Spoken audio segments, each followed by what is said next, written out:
Friends, আজকে আছে tent house. তোমাদেরকে ব্লগে দেখিয়েছিলাম একটা।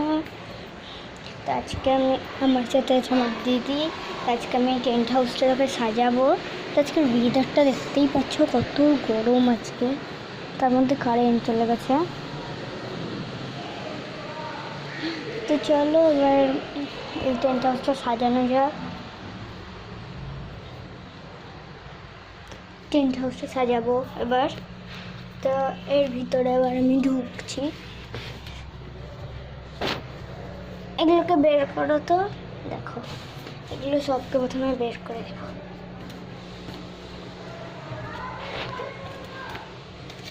মোবাইলটাকে বের করো, এটা নকল মোবাইল দেখতে পাচ্ছ। এগুলো এইটাকে বের করবো না। তো এখন আমি তোমাদেরকে এখানে রাখছি, দেখো পড়ে যাচ্ছে। এখন আমি এইটাকে ঠিক করব। এইটাকে ঠিক করার জন্য আমার কাছে